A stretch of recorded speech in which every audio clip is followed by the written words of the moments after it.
வணக்கம் மக்களே, நான் உங்கள் விக்னேஷ் சுனோத். இன்றைக்கி அரசியல்னா இன்றைக்கி அரசியல் இல்லை. இன்றைக்கி நான் மிகவும் விரும்புகிற என் ஆன்மீகத்தில் தெய்வத்தின் வழிபாடு என்னோட அந்தளவுக்கு எனக்கு அறிவு இருக்கான்னா அது இல்லை.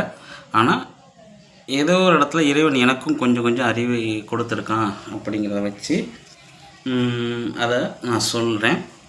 முடிஞ்ச அளவுக்கு அதை எப்படி ஏற்றுக்கிறீங்கன்னு தெரியல. எதுவும் தவறாக இருந்தால் தவறாக எடுத்துக்கொள்ள வேண்டாம், சரிங்களா? இப்போ என்னென்னா, நம்ம எல்லாருமே அப்போ இருந்து நம்ம 63 நாயன்மார்களும் சரி, எல்லா சித்தர்களும் ஒரே வழிபாடு சொல்லியிருக்கிறாங்க. என்னன்னா, நம்ம சித்தர்கள் அவங்க முக்தியை தேடி போகிறாங்க. ஆனால் அதே மாதிரி எல்லாரும் கோடான கோடி மக்கள் இருக்கிறாங்க. அதே மாதிரி கோடான கோடி ஜீவராசிகளும் இருக்குது. எல்லாருமே பார்த்திங்கன்னா முக்தியை தேடுறதில்ல. அடுத்தடுத்த நிலைப்பாடுக்கு தான் போகணும். என்ன நிலைப்பாடு அப்படின்னு பார்த்திங்கன்னா, ஒரு புழு பூச்சி அப்படிங்கும்போது ஒரு இடத்துலேருந்து அந்த ஒரு இடத்துல மட்டும்தான் நிற்கும். அப்போ அது என்ன நிலைப்பாடு, அதோடைய ஆன்மா என்ன மாதிரி யோசிக்குது அப்படிங்கிறது மனிதனால் சொல்லாமல் இறைவனால் மட்டும்தான் அது தீர்மானிக்க முடியும். ஆனால் அந்த புழு பூச்சிக்கு அந்த இடத்துல நம்ம சித்தர்கள் எல்லாருமே சொல்லியிருக்கிறாங்க. என்ன சொல்லியிருக்கிறாங்கன்னா, அந்த புழு பூச்சிக்கு தன்னுடைய முந்தைய ஞாபகங்கள், நம்ம நல்லதுக்கு புண்ணியம் பண்ணது பாவம் பண்ணது எல்லாமே ஞாபகம் இருக்குமா. மனுஷனுக்கு ஏன் இல்லைன்னா, மனுஷன் இந்த பூமியில் திருவாசத்தில் எல்லா கிட்டத்தட்ட அதிக மாணிக்கவாசகர் சொல்லியிருக்காரு, ரொம்ப அதிக பிறப்புகளை பிறந்து தான் நம்ம மனிதனாக பிறந்திருக்கோம் அப்படின்னு சொல்கிறாரு. மாணிக்கவாசகர் பெரியவங்க சொல்லியிருக்கிறாங்க. இப்போ அந்த மனித பிறப்பு பார்த்திங்கன்னா, மனித பிறப்புக்கு நமக்கு போன ஜென்மத்திலேயோ இல்லை அதுக்கு முந்தின ஜென்மத்தில் என்ன பண்ணணும் அப்படிங்கிறத ஞாபகம் இருக்கிறதில்ல. ஏன் ஞாபகம் இருக்கிறதில்லன்னா, போன ஜென்மத்தில் நம்ம செஞ்ச புண்ணியங்களோ பாவங்களோ ஞாபகம் இருந்தால் அதை தேடி மறுபடியும் போவோம். அதை வச்சு ஞாபகம் வச்சுக்கிட்டு இந்த ஜென்மத்தில் உள்ள இங்கே இப்போ நம்ம அனுபவிக்க வந்தது அதை அந்த கர்மாவை அனுபவிக்காமல் அதை நோக்கி போகணும்னா இறைவன் மறைக்கப்படும் அப்படின்னு சொல்லியிருக்காங்க. அதாவது மறதி, நம்ம இதில் சொல்லணும்னா மறைச்சிருக்காங்கன்னு அர்த்தம் அப்படின்ட்டு சொல்லியிருக்காங்க. இப்போ இதில் என்னென்னா, முக்திங்கிறது நம்ம இந்த இடத்துல நம்ம தேடுறோம்னா, எல்லா மனுஷனுக்குண்டான ஒரே ஒரு டார்கெட் என்னென்னா, கடைசியில் இறைவன்கிட்ட போய் நம்ம சேர்றது தான். எப்படி சேர்றது அப்படிங்கும்போது யோசிக்கும்போது, நம்ம பக்தியாலா, தவத்தினாலா,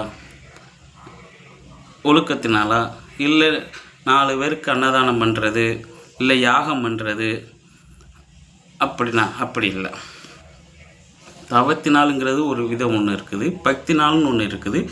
யாகங்கிறது அப்படி இல்லை. யாகங்கிறது அந்தந்த சூழ்நிலைக்கு அப்போ அந்த இடத்துல என்ன தேவையோ அவங்களுக்கு தேவைப்படுற மாதிரி அந்த யாகத்தை நடத்துகிறாங்க. ஆனால் தவங்கிறது அப்படிங்கிறது அது சித்தர்கள்.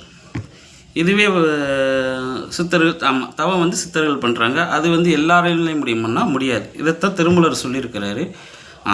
மன்னிக்கணும், போகர் 7000 அவர் சொல்லியிருக்காரு, கோடியில் ஒருவன் சித்தனாவான்னு சொல்லியிருக்காங்க.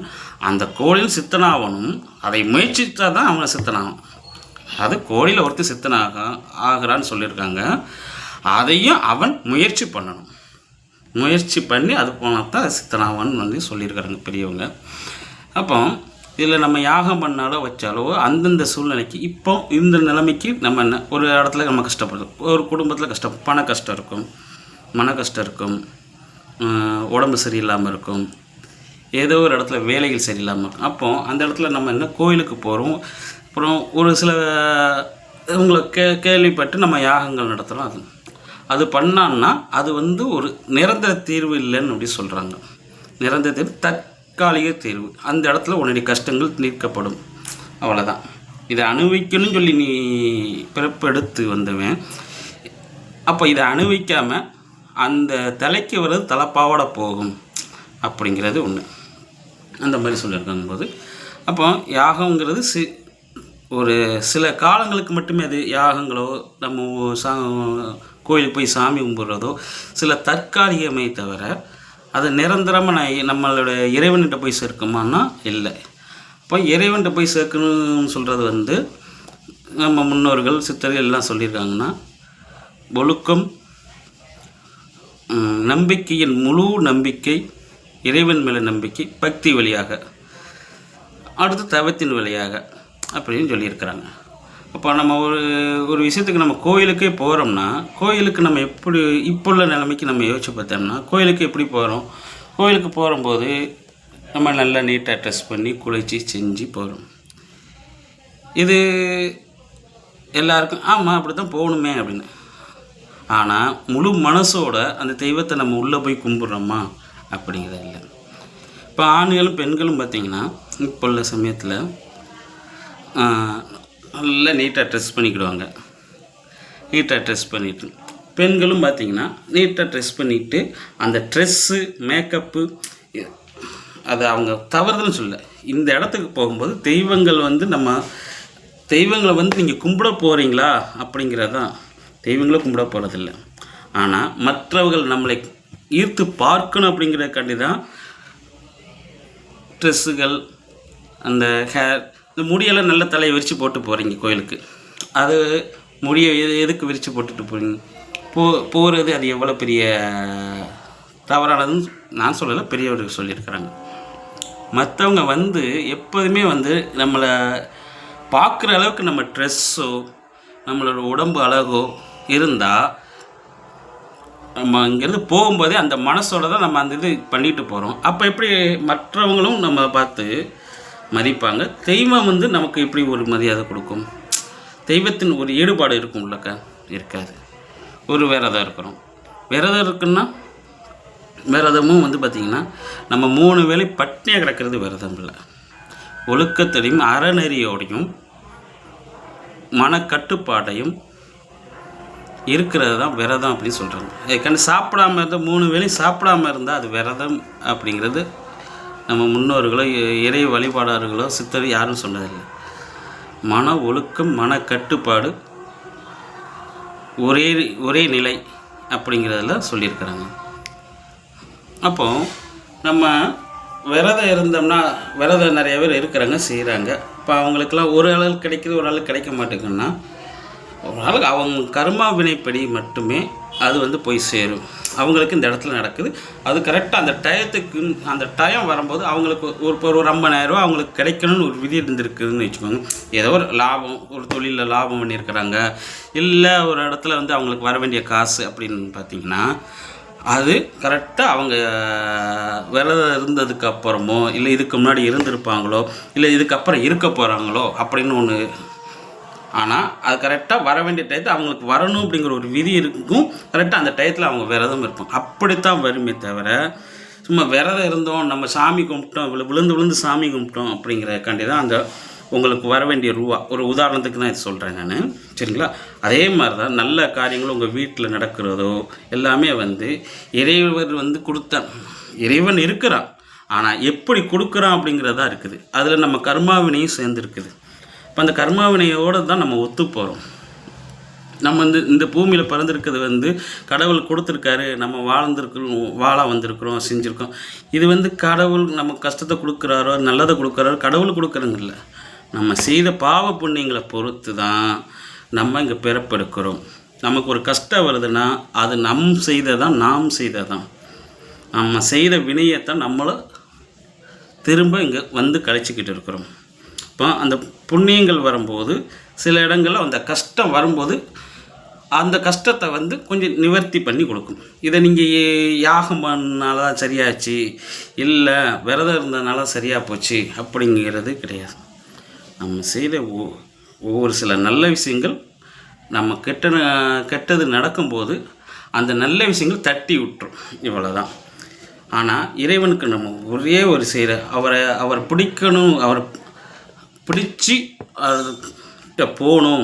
மாணிக்கவாசகர் சொல்லியிருக்காரு, அந்த நூலை மட்டும் அறுத்து விடு, பிறப்புங்கிற நூலை மட்டும் அறுத்து விடுன்னு சொல்லியிருக்காரு மாணிக்கவாசகர். அப்போது அவர் என்ன சொல்கிறாரு, ஒரே சிந்தனை, ஒரே எண்ணம், அவர் மட்டுமே. அதுக்காண்டி என்ன, சும்மா தான் இருக்கணும். சும்மா இருக்காருன்னா அவரை மட்டும் நினப்பு இருக்கணும். சுற்றி உள்ளவங்க எந்த நினப்பு இருக்கக்கூடாது. ஒரு தனிமையில் இருக்கிறோமா, தனிமையில் இருந்துக்கிட்டு இருக்கணும்.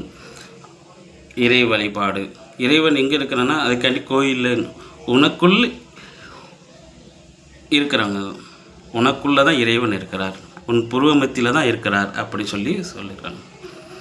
இப்போ நம்ம இன்னொரு விஷயத்தில் இறைவனை தேடலாம். எப்படி தேடலாம்னா, மற்றவர்களை இழிவாக பேசுகிறதும், மற்றவங்களை கஷ்டப்படுத்தி பேசுகிறதும், நமக்கு மிஞ்சினங்க யாரும் இல்லாமல்னா ஆணவமாக இருக்கிறதும். அப்போ இந்த மாதிரி விஷயங்கள் தவறானது. நமக்கு மேலேயும் ஒரு ஆள் இருக்காங்க, நமக்கு கீழேயும் ஒரு ஆள் இருக்காங்க. ஆனால் எப்பயுமே நம்ம ரெண்டு பேர்த்தையும் நினச்சி நம்ம இறை வழிபாட்டில் போனோம்னா நம்மளுடைய எண்ணங்கள் எப்போவுமே சுத்தமாக இருக்கணும். முடிஞ்ச அளவுக்கு உங்களால் முடிஞ்ச அளவுக்கு மற்றவங்களை இழிவாக பேசாமல் இருங்க, குறைச்சி பேசாமல் இருக்குங்க. இப்போ நானே ஒரு உதாரணத்துக்கு இருக்கிறேன்னா, நம்ம கீழே உள்ள கஷ்டப்பட்டுட்டு இருப்பாங்க. இப்போ எனக்கு மாதம் 30,000 35,000 சம்பளம் வருதுன்னா, இன்னொருத்தங்க 10,000 சம்பளம் தான் வாங்குகிறாங்க அப்படின்ட்டு இருக்கிறாங்கன்னு வைங்களேன். என்னப்பா இந்த காலத்துலேயும் நான் 30,000 சம்பளம் வாங்குகிறேன், நீ 10,000 வச்சு என்னப்பா வண்டியை ஓட்டுவ? ஒரு உதாரணத்துக்கு சொல்கிறேன். இப்போ நான் 30,000 சம்பளம் வாங்குறவன் ஒரு 10,000 சம்பளம் வாங்குறவனை பார்த்து அப்படி பேசுனா அது இழிவான செயல். அப்போ இந்த மாதிரி சின்ன சின்ன விஷயங்கள் நம்ம மற்றவர்களை குறைச்சி பேசுகிறதும், அதே மாதிரி நம்மளை ஏதோ ஒரு இடத்துல எங்கேயோ நம்ம கூட பேசாமல் போயிட்டாங்க, நம்மளும் பேசாமல் போயிட்டோன்னு வைங்களேன். அப்போது ஒருத்தவங்க தேடி வராங்க, சரி ரைட்டு, ஏதோ இடத்துல பேசாமல் போயிட்டோம், அவங்க நம்மளை தேடி வராங்க அப்படின்னா அந்த இடத்துல அவங்களாம் பேச வரும்போது அவங்களுக்கு மதிப்பு கொடுக்கணும். அவங்கள நீ சண்டை போட்டு போனியே வச்சியே அப்படிங்கிறது அதுவும் ஒரு இழிவான செயல் தான். இதெல்லாம் எதுக்கு சொல்கிறேன்னா, ஒரு உதாரணத்துக்கு சொல்கிறேன். இந்த மாதிரி இறைவன் நினைக்கிறது இந்த மாதிரி ஒரு நல்ல குணங்களையும் நல்ல விஷயங்களையும் அப்படின்னு சொல்கிறாங்க. இதைத்தான் சொல்கிறாங்க, மூத்தவர் சொல்லியிருக்காங்க. இறைவனும் அதைத்தான் எதிர்பார்ப்பாங்க. இப்போ குறைஞ்சபட்சம் மற்றவர்கள் இழிவாக பேசாமல் இருக்கிறது, துச்சமாக நினைக்காமல் இருக்கிறது, நமக்கு மேலே நம்ம தான் அப்படிங்கிறத தலையில் மண்டக்கணமாக ஏற்றி வைக்கிறது, சில விஷயங்களை நமக்கு நாமே எப்போவுமே அதை கற்றுக்கணும்.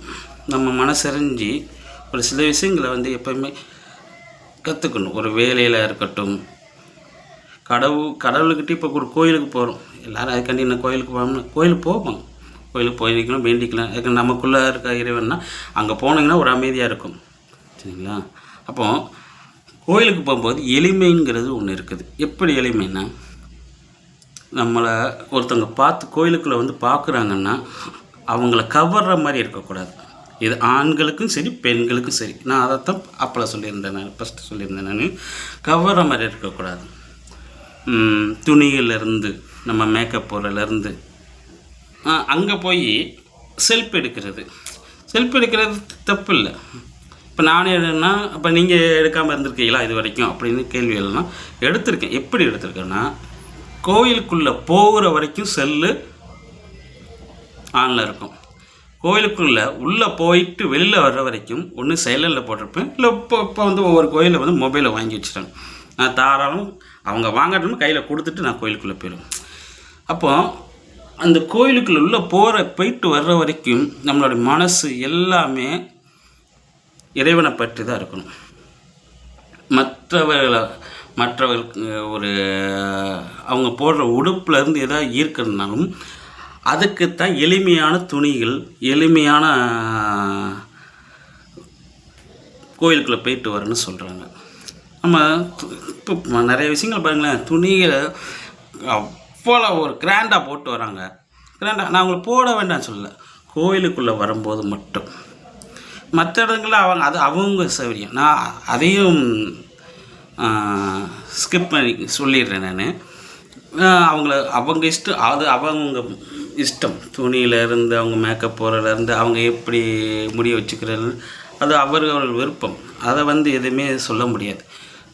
கோயில் தலங்களில் மட்டும் சொல்கிறேன். நான் என்னை பொறுத்த வரைக்கும் கோயில் தலங்களில் வந்து நம்மளே ஒரு நிறைய பேர் பார்க்குறாங்க, வர்றவங்க வந்து எப்படி இருக்காங்கன்னா, நம்மளை அவங்கள பார்க்கணும் அப்படிங்கிற மாதிரியே ஒரு ட்ரெஸ் கோட்லேருந்து அவங்க நடக்கிற நிறைய சில விஷயங்கள்லாம் இருக்குது. நம்மளை பார்க்கணும், அவளை ஈர்க்கணும் அப்படின்னு சொல்லிங்கிறதுலையே அப்படி வராங்க. அதை கொஞ்சம் தவிர்த்துக்கிட்டால் நல்லதுன்னு நான் நினைக்கிறேன்.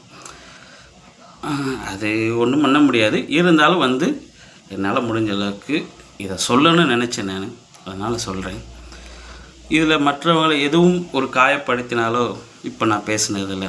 ஏன்னா நான் ஆன்மீகத்தை பற்றி கோயிலில் வரக்கூடிய விஷயங்களையும் நம்ம முன்னோர்கள் அதை இந்த விஷயத்தை வந்து நானாக எதுவுமே என்னுடைய மூளையோ என்னுடைய கற்பனை தரத்துலேயோ எதுவுமே நான் என்னுடைய இதிலேயே பேசலை. நம்ம முன்னோர்கள், நம்ம இறை வழிபாடர்கள், சித்தர்கள் என்ன எழுதி சொல்லி கொடுத்துருக்காங்களோ அதைத்தான் அவங்க சொன்னதை நான்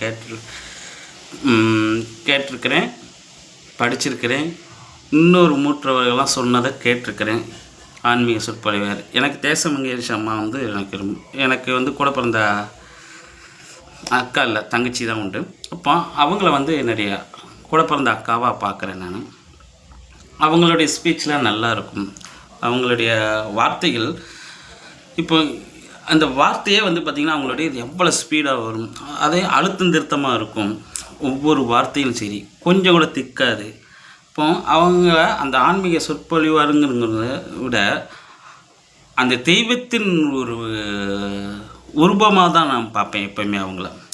அப்போ அவங்கள பார்க்கும்போது உண்மைக்கு அவ்வளோ அழகாக இருப்பாங்க. கூட பிறந்த என்னுடைய மனசு அக்காவாக தான் நினைக்கணும். ஆனால் அதை மீறி வந்து நான் என்னுடைய தாயாக தான் பார்ப்பேன் அவங்கள. இப்போ அவங்கெல்லாம் வந்து அந்த மாதிரி ஆளுகள்லாம் வந்து சொல்கிறாங்க. அவங்களுடைய பேச்சுகளை நான் கேட்கும்போது சரி இப்படித்தான் இருக்கணும் அப்படின்னு சொல்லி நான் சொல்கிறேன். அதைத்தான் உங்களுக்கு என்னால் முடிஞ்ச அளவுக்கு சொல்லியிருக்கிறேன்.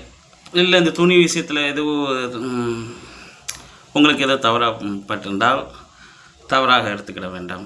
ஏன்னா அவங்க சாப்பிட்ற விஷயத்துலையும் சரி, உடை பொருளும் சரி, எல்லாருமே அவங்க தனிப்பட்ட விருப்பம். இதை வந்து யாரும் தலையிட முடியாது.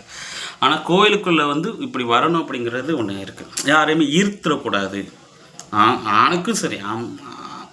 ஆணுக்கும் சரி பெண்ணுக்கும் சரி. அவங்க வந்து கோயிலுக்குள்ளே வராங்கன்னா அவங்கள பார்த்து ஈர்க்கிற அளவுக்கு இருக்கக்கூடாது அப்படிங்கிறது, பார்வைகள் தப்பாக போயிடக்கூடாது அப்படிங்கிறதுக்காண்டி தான் நம்ம அங்கே சாமி கும்பிடப்போம். அதுக்கான சொல்கிறது. இன்றைக்கி இது இந்த ஆன்மீகம் எனக்கு கற்றுக் கொடுத்தது இப்படித்தான் இருக்கணும் அப்படின்னு சொல்லி கற்றுக் கொடுத்ததை உங்கள்கிட்ட நான் ஷேர் பண்ணியிருக்கிறேன். சரிங்களா? இன்னொரு நாளைக்கு ஆன்மீகத்தில் எனக்கு பிடிச்சது வந்து கோரக்கநாதர், அவரை தான் நான் குருவாக கும்பிட்டுக்கிட்டு இருக்கிறேன். அவரை பற்றி என்னால் முடிஞ்ச அளவுக்கு ஏதாவது சொல்கிறதுக்கு நான் முயற்சி பண்ணுறேன். பிடிச்சிருந்தா லைக் பண்ணுங்கள், ஷேர் பண்ணுங்கள், பிடிக்காட்டினா கமெண்ட் பண்ணுங்கள், சப்ஸ்கிரைப் பண்ணிடுங்க. நன்றி, வணக்கம்.